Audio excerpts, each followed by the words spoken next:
Nous avons travaillé sur un vélo en bois et électrique à fibre naturelle industrialisable. Donc, le porteur de projet nous a donné un cahier des charges avec 4 grandes lignes directrices. Le vélo devait être composé d'un maximum de matériaux écologiques, de produits locaux, avec une optique de recyclage, avec un design rétro-vintage si possible, et peut-être une touche de modernité. Donc ça fait énormément de composantes différentes. On a tout d'abord réalisé un benchmarking pour voir les différents vélos qui existaient déjà. Donc nous avons trouvé par exemple ce vélo en bois massif avec un design plutôt rétro. Il existe aussi des vélos plutôt modernes, donc là avec des roues orbitales et des designs très épurés, des LED intégrés. Et donc nous sommes partis du principe que l'utilisateur pourrait choisir de créer son propre vélo sur un site internet et on aurait une sorte de vélo en pièces détachées et l'utilisateur peut choisir les pièces qu'il souhaite. Un clic là. Et la vidéo s'il vous plaît. Donc là, l'utilisateur choisit ses pièces. Une petite représentation en 3D en fait de l'assemblage des matériaux.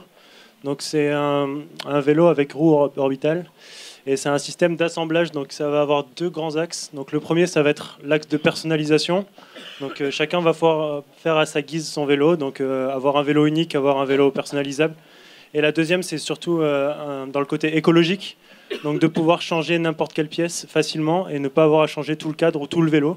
Donc au lieu de perdre de la matière, seulement changer la pièce qui ne correspond pas ou qui est abîmée. Alors l'une de nos contraintes aussi, c'était de concevoir un vélo électrique. Du coup, on a décidé d'insérer la batterie au niveau du cadre en bois ici, comme vous pouvez le voir. On peut rentrer dedans. Donc on avait 2 possibilités. Soit on mettait des batteries en lithium, soit on pouvait aussi insérer un réservoir d'hydrogène associé à une pile à combustible pour donner la puissance au moteur par la suite. Et du coup, le moteur, en fait, c'est un moteur Bosch qu'on a associé au pédalier. Et pour ce qui est de la transmission de puissance, on a décidé de ne pas utiliser une chaîne, mais plutôt une courroie de transmission pour éviter tout ce qui est graisse et saleté, etc. Un des problèmes pour un vélo écologique, c'était l'électronique embarquée parce que c'est pas vraiment compatible. Donc on a repris notre innovation de départ, donc avec un système modulaire, de manière à en fait ne pas devoir systématiquement jeter toutes les cartes électroniques si jamais un seul des composants venait à lâcher. Et en plus, on peut aussi personnaliser l'interface si on veut plus ou moins de connectivité. Donc du coup, on va faire une petite conclusion. Donc on a créé un site internet. Donc là, si on peut y accéder. Donc là, voilà. Donc c'est l'interface du site internet. Donc on va pouvoir personnaliser notre vélo. Donc on va rentrer, on va descendre. Donc on va pouvoir choisir notre cadre. Donc par exemple, choisissons ce premier cadre. Il y en a plusieurs choix. Bon, on va pas forcément tous les montrer parce qu'on est déjà un peu en retard. Au niveau des fourches, ça va être pareil. Donc on n'a pas tout fait parce que ça va être super long. Donc on a fait juste un système mode de paiement donc, qui récapitule tout ce qu'on a fait avec le prix total. Et ça va être notre solution, donc avec un système de fixation différent. Donc la première sur le système de fixation en 3D que vous pouvez voir sur la petite maquette, c'est pas le même système de fixation qu'on a choisi nous. Et si vous pouvez cliquer sur des personnes ont acheté aussi. Et ça c'est en fait comme c'est modulable, on en fait un peu ce qu'on veut. Et nous on est parti du principe qu'on allait faire un petit chariot.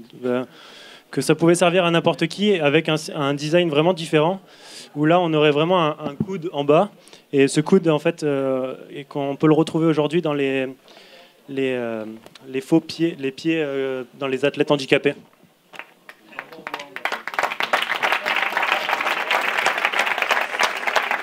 C'est bon? Merci beaucoup. Est-ce qu'il y a une question de la part des membres du jury qui est en train de se passer le petit proto Dimitri, il n'est toujours pas là? Je voulais le remercier d'avoir fait autant de découpes laser. Il est reparti, il est allé se coucher, je crois. Ouais, il est allé dormir. Ouais. Bravo en tout cas pour le proto, qui est très bien fait, et aussi l'animation 3D. Toujours les mêmes questions, le coût, et puis au niveau de l'autonomie, puissance moteur. Donc la puissance moteur, en fait, on est parti du principe qu'on partait quelque chose de l'existant, donc on n'a pas changé notre innovation, elle n'est pas sur le système du moteur. Donc on a parti sur la référence que les 3/4 des vélos aujourd'hui utilisent un moteur Bosch. Donc c'est un moteur de référence qu'on peut trouver dans à peu près n'importe quelle marque. Donc Moustache, par exemple, qui est une grande marque de vélos électriques, utilise ce genre de moteur. Donc en soi, ça va être un couplage commun. Et du coup, on s'était renseigné sur les batteries à peu près, et c'est du 36 volts avec 10 ampères-heure. Et ça, c'est pour les batteries lithium-ion, par exemple. Et pour ce qui est des batteries à l'hydrogène, avec un réservoir, on peut tenir à peu près 3 jours d'autonomie sur une batterie. Du coup, c'est vachement avantageux.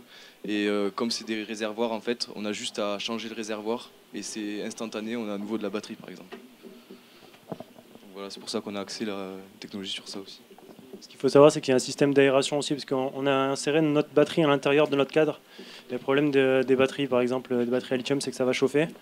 Et donc on a un petit système d'aération qui va permettre en fait à l'intérieur de notre cadre de déchauffer et qui sera un système de composite. Un petit mot? Je te cherchais partout en fait. Puis à force d'avoir les spots, je crois que je suis à moitié aveugle en fait. D'abord, je voudrais les féliciter parce que l'exercice n'était pas facile. Moi, je leur ai laissé carte blanche. Donc, merci à vous, les gars. J'ai passé un bon moment avec vous. Je suis resté aussi toute la nuit. J'ai dormi un petit peu quand même parce que je suis vieux, mine de rien. Mais ils ont super bien bossé. Puis, en fait, ce qui est intéressant, c'est dans le processus de création, il y a des pics. On part sur une piste et puis je sais plus, je dois remercier quel coach voilà, qui a remis tout par terre. On était parti sur une piste très orientée design et du coup on est parti sur complètement autre chose. Donc moi ça m'ouvre un peu aussi plein d'idées. Maintenant je sais à quoi ça ressemble, même si j'avais déjà des modèles, mais l'idée de moduler c'est vraiment très bien et merci beaucoup. Et merci Lestia. Merci.